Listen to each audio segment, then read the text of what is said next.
두 번째 주제로 넘어가겠습니다. 국유화 폐간 어떤 대통령도 할 수 없는 일인데 감히 제가 어떻게 그런 말을 한다는 것입니까? 이치에 닿지 않는 말을 가지고 사람을 이렇게 몰약해서는 안 됩니다.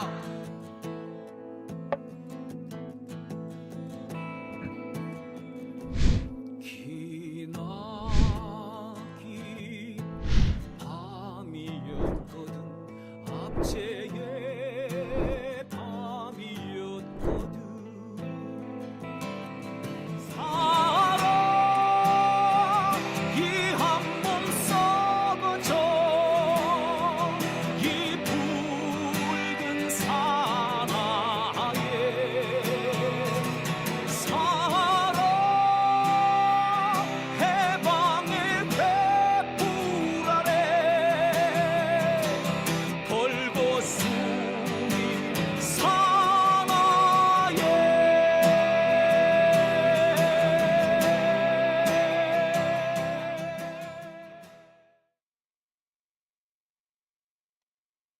네, 오밤중의 뉴스 함께하고 계신 지금 시각이 12시 3분을 지나고 있습니다.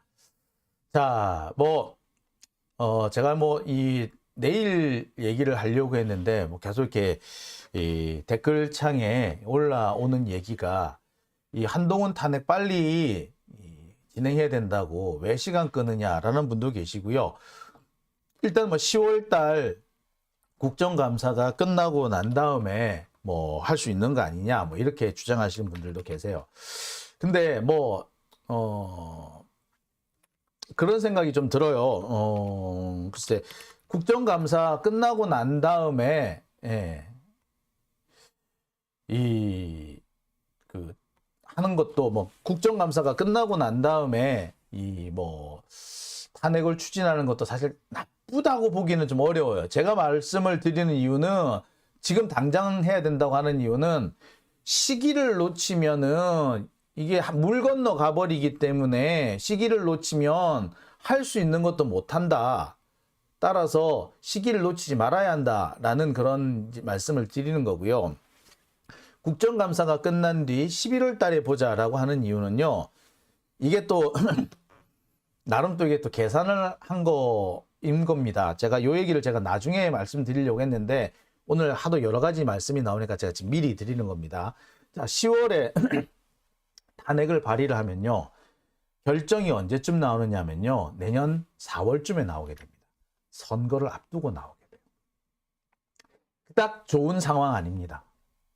오히려 11월, 12월 가서 선거가 지난 다음에 탄핵에 대한 결정이 나오도록 만드는 게 더 좋을 수도 있어요. 또는 내년 1월로 넘어가가지고 한동훈 탄핵을 선거 이슈로 써먹는 것도 나쁘지 않아요. 그런 생각을 하기 때문에 조금 미루자라고 하는 건지도 모르겠습니다. 하지만 결정을 내리는 시점이 언제인가, 탄핵 결의를 하는 게 언제인가는 나중에 문제예요. 문제는 한동훈 탄핵해야 된다라고 이렇게 의견을 모아가고 분위기를 계속 모아가는 그런 시간이 필요하다는 거고, 문제는 그렇게 시간을 너무 많이 끌 경우 한동훈 같은 놈이, 이 검찰 같은 놈들이 어떤 형태로든 간에 뒤집기를 하려고 역습을 시도할 거라는 겁니다. 그걸 막아낼 자신이 없잖아. 막아낼 수 있는 능력도 없잖아. 근데 홍익표는 왜 자꾸 그렇게 바보 같은 뻘짓을 하느냐고. 한동훈한테 쩔쩔매면서 칠 수 있을 때 치라고. 아우 씨. 정말 열받네. 자, 시기를 놓치면요. 무슨 일이 일어날지 몰라요. 당장 국방부 장관 정종섭 보셨잖아요. 탄핵을 안 하는 바람에 어떻게 됐습니까? 예.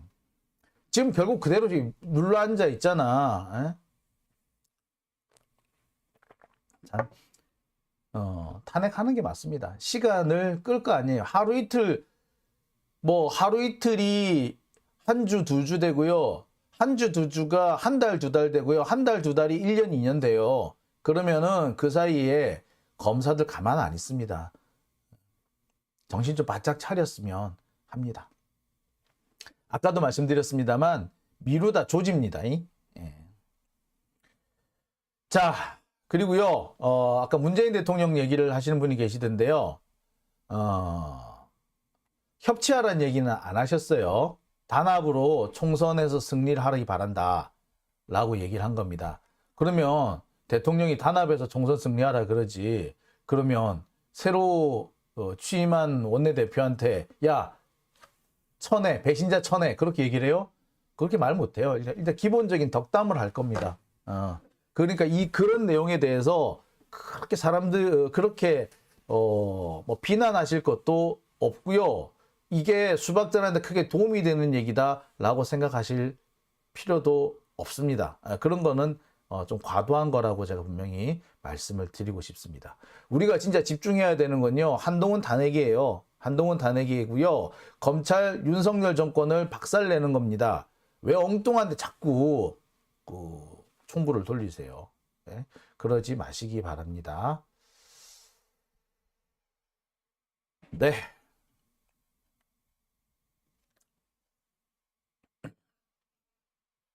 자, 오밤중의 뉴스. 자, 함께하고 계신 지금 시각 12시 8분이고요. 자, 제가 두 번째 소식으로 넘어가겠습니다. 두 번째 소식은요. 박병곤 판사 수사 소식에 분노하는 사법부입니다. 자, 요게 무슨 얘긴고 하니요.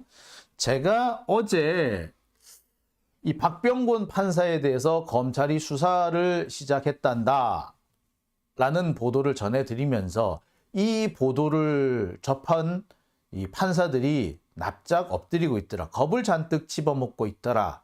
라는 보도를 해드렸습니다.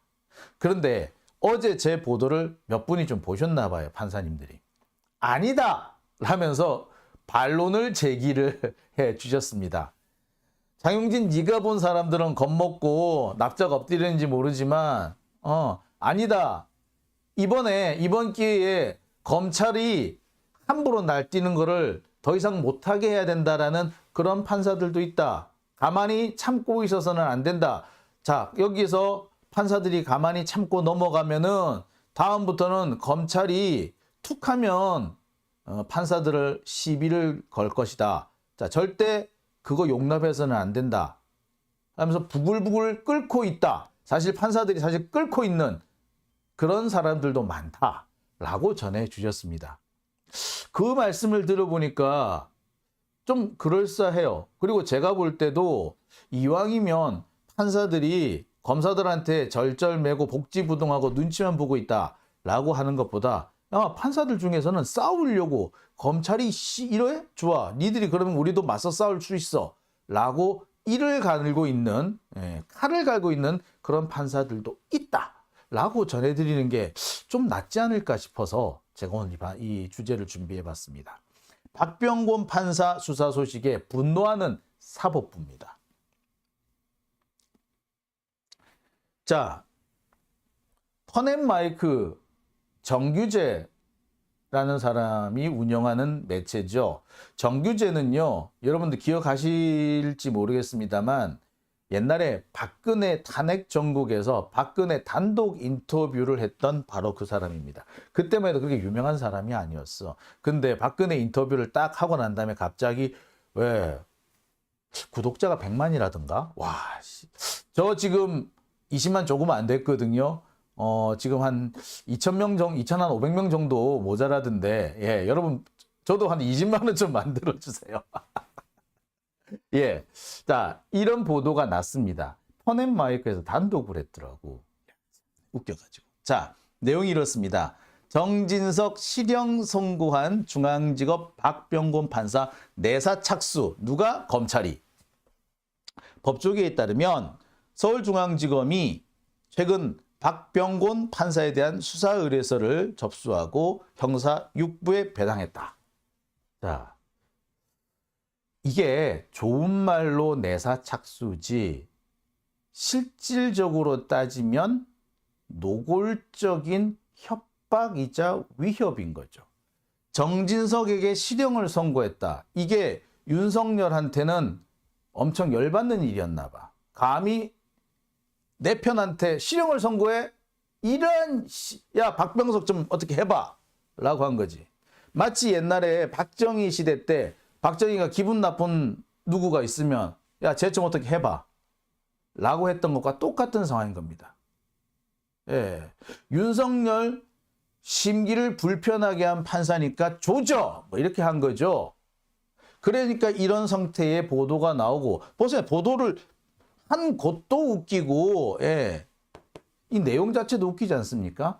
더 황당한 거는요, 이 내사가 진행되는 이유가 수구 꼴통 시민단체가 이 박병곤 판사를 고발을 했기 때문에 그렇다는 겁니다. 자, 누가 보더라도 사법부에 대해서 검찰이 위협과 협박을 하고 있는 거죠. 니들 우리한테 기분 나쁜, 검찰이 싫어하는 판결 내리면 판사도 감옥에 보낼 수 있어 라는 식의 태도인 거죠. 야, 자, 문제는 이들이 문제를 삼고 있는 이유, 박병곤 판사에 대해서 수사를 하는 이유입니다. 아주 오래 전에, 제가 볼 때 이 내용을 가만히 보면은 대학 다닐 때 쓴 기사 그 내용 같아요. 85년생이기 때문에 아마 보면은 대학생으로 치자면은 04학번 정도 될 것 같은데, 04학번이니까 아마 2000년대 초중반에 대학을 다닐 때 이런 블로그를 만들었던 것 같아요. 보세요. 사진도 보세요. 이 고딩학교, 고딩 얼굴이지. 고딩이잖아, 고딩. 자, 이 고딩 때 또는 대학교 1, 2학년 때 자기 블로그에 올린 거를 시비 삼아서 고발을 한 겁니다. 이런 개새끼들이 어딨냐고. 이게 언제적 얘기인데 이걸 가지고 시비를 건단 말이에요. 내용도 보면 그래요. 비꼬고 있습니다. 제가 볼 땐 그렇습니다. 누가 맨날 너 빨갱이지 좌파지 이렇게 하니까 그래 너 좌파다 이씨. 응? 나는 첫 태어날 때도 좌파였고 고등학교 때도 선동만 했고 대학도 법조계 좌경화를 위해서 들어왔어. 됐니? 이렇게 얘기를 한 거예요. 그러면서 맨 뒤에 뭐라고 썼느냐? 왜? 꼽냐? 예. 뭡니까? 조롱을 하고 있는 거죠. 우리 사회에 빨갱이 컴플렉스, 레드 컴플렉스, 툭하면 빨갱이라고 비난하는 이런 그 경직된 태도를 비꼬고 있는 거 아닙니까? 조롱하고 있는 거잖아요. 그죠? 그런데 이게 왜 문제가 된다고 해서 야, 얘는 자경화를 위해서 법조계에 들어갔대 라는 식으로 그래서 고발을 해야 돼 라고 그래서 고발을 했답니다. 그리고 이거를 검사들이 수사를 한답니다. 뭐 이런 개떡 같은 경우가 다 있어. 제가 한동훈 보고 문해력이 없다 라고 말 한마디 했다가 제가 고발당했잖아요. 고소당하고 지금 재판하고 있잖아요. 예? 근데 이런 꼬라지를 보면은 수구 꼴통들은 애시당초에 이 문해력이라는 것이 없고 풍자와 해악, 조롱 이런 것들 문학적 표현하고는 전혀 거리가 있는 사람들 같아. 그저 보면은 문해력이 떨어진다라고 밖에 제가 말을 못 하겠어요.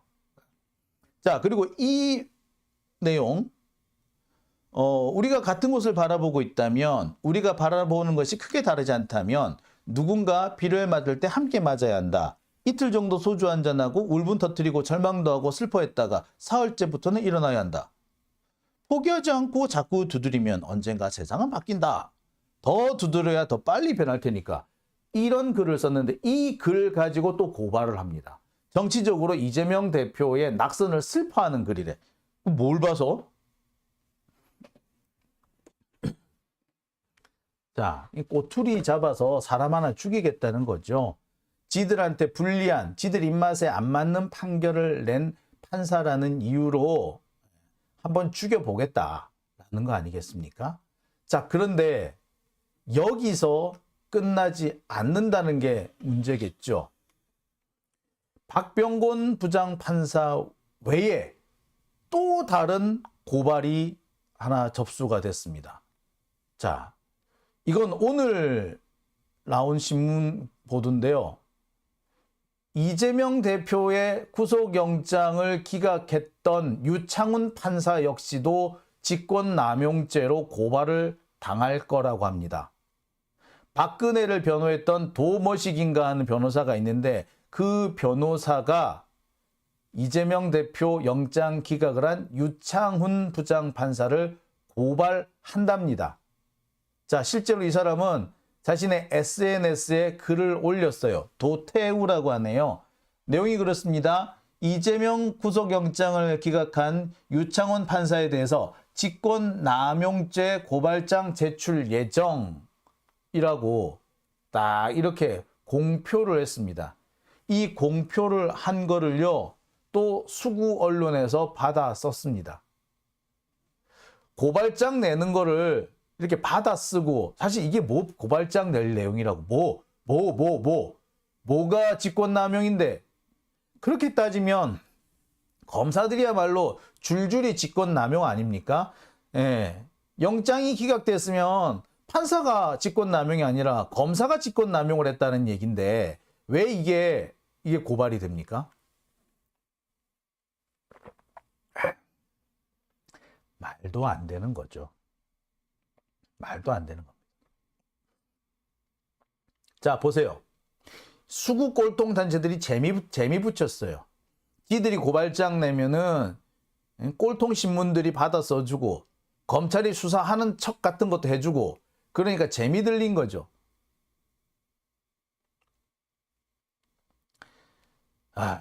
참 어처구니가 없는 상황인 겁니다.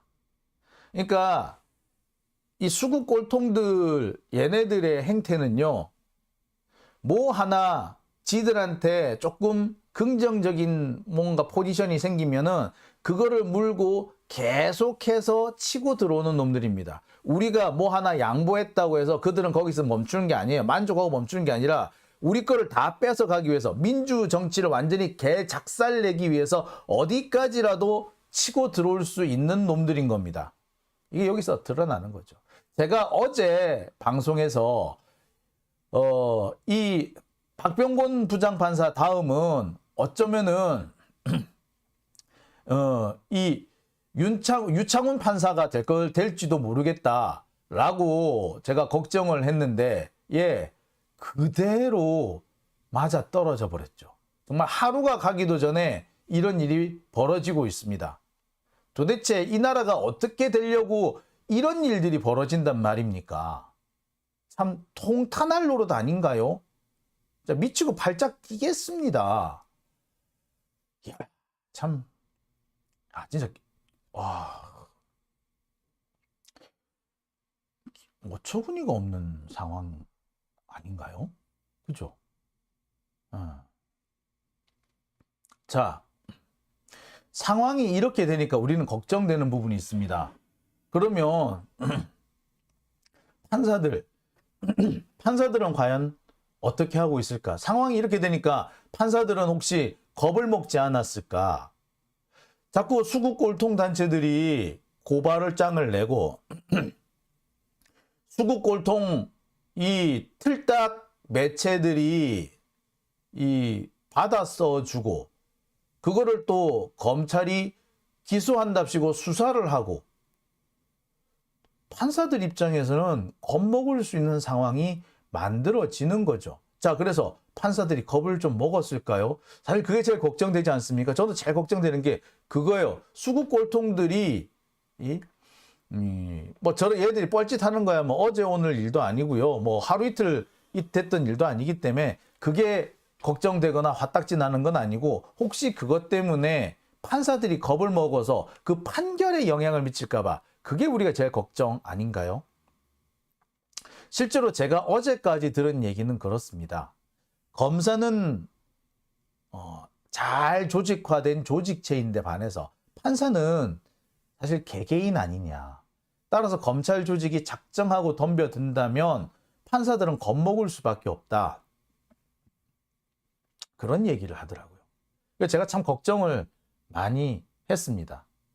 또 이런 얘기도 합디다. 검찰이 작정하고 판사를 욕보이려고 든다면 무슨 짓을 못하겠느냐. 지금 안 그래도 윤석열이 자기 입맛에 맞는 판사들, 자기랑 뭐 친분이 있는 판사들을 대법관, 대법원장에 앉히려고 대단히 노력하고 있는데, 이들이 이 대법원을 장악할 경우에 앞으로 무슨 일이 생길지 모르겠다. 그런데 여기에 검사들까지 설친다면은 판사들로서는 위축될 수밖에 없다. 그런 얘기를 합디다. 제가 어제까지 들은 얘기예요. 그런데요. 오늘은 좀 다른 얘기가 들어옵니다. 판사들이 분노하기 시작을 했다고 합니다. 자, 판사들이 바보가 아닌 이상 분노하는 게 당연하죠. 해도 너무한 거 아니냐. 아니, 판사가 무슨 바보냐. 가만히 있으니까 가마떼기로 하느냐. 야, 판사님이 그런 얘기하니까 되게 재밌더라. 판사가 가만히 있다고 가마떼기인 줄 아냐. 라고 얘기하는데 되게 재밌더라고요. 자, 그러면서 검찰의 움직임이 본격화된다면 우리들도 가만히 있지 않을 거다. 판사 개개인, 무슨 판사는 한 명 한 명, 그러니까 판사는 조직체라기보다 한 명 한 명이 개별 독립된 헌법기관이기 때문에 어떻게 보자면 약해 보일런지도 모르지만 아니다. 지난번 사법농단 이 과정에서 판사들한테 판사회의라는 그런 무기가 생기지 않았느냐. 판사회의 등 다양한 방안을 고려할 것이다. 그리고 절대 가만히 있지 않을 것이다. 어떻게 하는지 두고 보자. 라고 벼르고 있습니다. 그러니까 윤석열 검찰 독재 정권이 판사들에 대해서 뭐 수사를 한다든지 잡아가둔다든지 기소를 한다든지 이런 뻘짓거리를 하는 순간 판사들도 가만히 참고 있지는 않을 거다. 왜? 이대로 가다가는 판사들이 검찰 밑에 들어가는 상황이 생길 거기 때문에 더 이상 그렇게는 봐주지 못할, 그렇게는 넘어갈 수 없다. 라는 식의 얘기를 하더라고요. 그리고 겁먹는 사람들이 있겠지만, 겁먹는 판사들이 있겠지만, 그래서 복지부동 하는 놈들도 있겠지만, 싸우겠다라고 하는 판사들 적지 않다. 그리고 그 사람들이 분위기를 주도할 것이다. 두고 봐라. 자, 그렇게 얘기를 합니다. 다만 이들이 걱정하는 게 있어요. 뭘 걱정하느냐면, 지금 이균용 대법원장이 지금 현재는 공직 후보자 상태인데 이 사람이 절대 대법관이 돼서는 안 된다라고 얘기를 합니다. 만약에 이 사람이 대법관이 된다면 사법부 완전히 윤석열 그 입안에 아가리에 갖다 받쳐준 거다. 쌈 싸서 갖다 바치는 거다라고 얘기를 합니다. 그래서 어떤 일이 있더라도 이균용을 대법원장으로 받아들여서는 안 된다. 인사청문회 동의해주면 안 된다. 만약에 이균용이 대법원장이 되면은 진짜 문제 심각해질 것이다. 라고 얘기를 합니다. 그러면서 또 무슨 얘기도 하느냐면 판사 탄핵 등 검찰을 견제할 수 있는 장치를 빨리 마련을 해라. 그리고 또 한 가지, 언론이 분명히 이 판사회의라든지 이렇게 이 검찰의 이 사법부 공격에 맞서서 판사들이 들고 일어나면은 분명히 또 판사들을 비난하고 조롱하는, 그래서 판사들이 마치 좌익이니 좌경이니 이딴 식으로 몰아가는 그런 보도를 할 것이다. 이 보도가 나왔을 때 좀 같이 맞서 싸워줘야 한다. 뭐 이런 얘기를 합니다. 근데 무엇보다도 중요한 거는 제도적인 문제겠죠. 우리 시민들이, 판사들이 진짜 작정하고 싸우겠다고 하면은 우리가 왜 그걸 안 도와줘요? 당연히 도와주지. 근데 문제는 그 도와주는 문제가 아니라 민주당에서 뭘 할, 검사 탄핵 등 검사들이 더 이상 설치지 못하도록 뭔가 좀 대책을 마련해주고 뭔가 장치를 좀 만들어 달라. 그래야지. 그래서 검찰의 기세를 한번 꺾어야지. 그래야지 이 검사들이 판사들한테 또 못 덤비지 않겠느냐. 그러니까 민주당이 좀 뭔가 좀 일 좀 제대로 해달라. 이런 주문도 합디다. 글쎄 저도 상당히 동의합니다. 하는 대목입니다. 지금처럼 이렇게 검찰이 설치게 된 것도요, 한편으로 보자면 민주당이 이 검찰을 제대로 통제하지 못했기 때문에 생기는 걸 수도 있습니다. 사실 검사 탄핵도 진즉에 했어야 되는데 그걸 지금까지 안 하고 질질 끌다 보니까 이런 상황이 생긴 거 아닙니까? 솔직히 말해서. 사실 검사 탄핵 옛날부터 하자 그랬잖아요. 그리고 제가 지금도 제일 안타깝게 생각하는 게 검찰총장 윤석열 탄핵안 그거를 왜 안 했는지 정말 답답합니다. 만약에 그때 윤석열 탄핵안이 국회를 통과했다면 헌법재판소에서는 당연히 받아들여졌을 거예요. 왜? 법원에서도 윤석열 징계취소소송 1심에서 징계가 정당하다는 판결이 나왔잖아요. 특히 판사 사찰 문건에 대해서 판사들이 엄청 열받았단 말이에요. 예, 분명히 나왔단 말이야. 따라서 그때 추미애 장관이 윤석열에 대해서 탄핵을 해야 한다라고 했을 때 그때 민주당이 했었어야 돼. 그때 탄핵 안 한다. 윤석열 검찰총장 탄핵 안 하겠다라고 한 게 누구였다? 이낙연이었잖아. 그때 이낙연이 윤석열을 탄핵을 했다면 지금과 같은 문제 안 생겼어요. 지금 윤석열 대통령도 못 왔어. 일찌감치 나가리 됐을 거고요. 검찰이 이렇게 설치지도 못했을 거고요. 우리가 이 검찰 개혁을 못 해가지고 이렇게 가슴 치는 일도 없었을 겁니다. 정말 안타까워요. 그렇게 생각하면은 이 판사들도 요즘 이렇게 검사들이 진짜 무서운 거 없이 눈에 비이는 거 없이 설치는 걸 볼 때마다 얼마나 열받겠냐고. 그죠? 아, 참 그렇습니다. 네, 참. 예, 그렇습니다. 예, 제가 참 답답합니다. 지금 돌이켜 생각해 보면요. 윤석열 정권을 탄생시킨 1등 공신은 이낙연입니다. 이낙연이 그때 가만히 있으면 그 상황을 계속 유지를 하면은 지가 대통령이 된다고 생각했던 거예요. 지가 제일 그 지지율이 높았잖아요. 뭐 지지율이 거의 50% 육박하고 막 그랬잖아요. 그러니까 그 상황이 그대로 이어지기만 해도 지가 대통령 될 수 있다고 생각한 거야. 착각한 거죠. 그래서 괜히 검찰 개혁이니 윤석열 탄핵이니 이렇게 해서 시끄럽게 만들면 나한테 손해가 와. 나한테 손해야. 이런 식으로 했던 거예요. 그래서 지금까지 이런 상황이 온 겁니다. 정말 답답스럽습니다.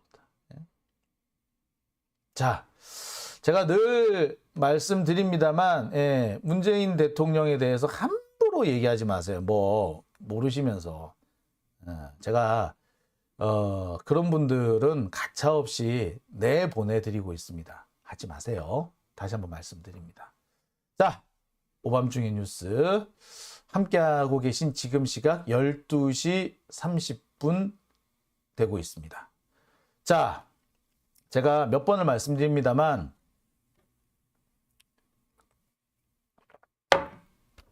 또 열받게 안 해요. 제가 이거 열받을 것 같아서 이 얘기 안 하고 그냥 다음 주제로 넘어가려고 그랬는데, 자, 제발 모르면 가만히나 계시기 바랍니다. 부탁드릴게요. 왜?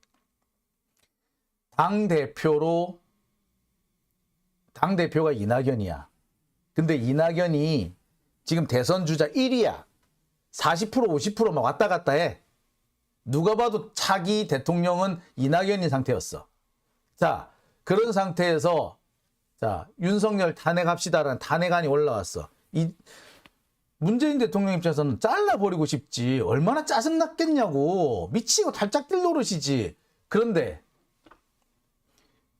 이낙연은 뭐? 대통령님 그러면은요. 제 대선 가도에 장애가 생깁니다.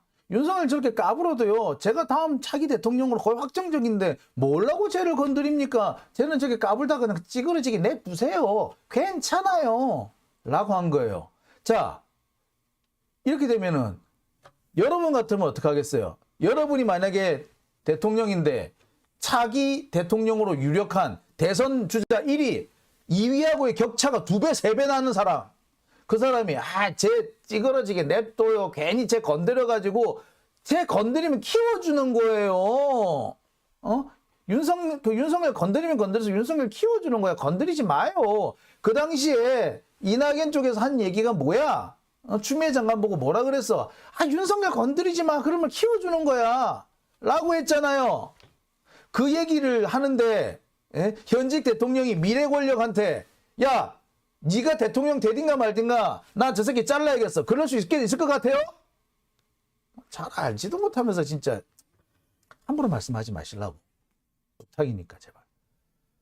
어우.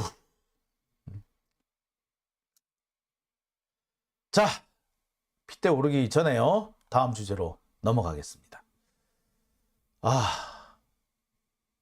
예, 진짜.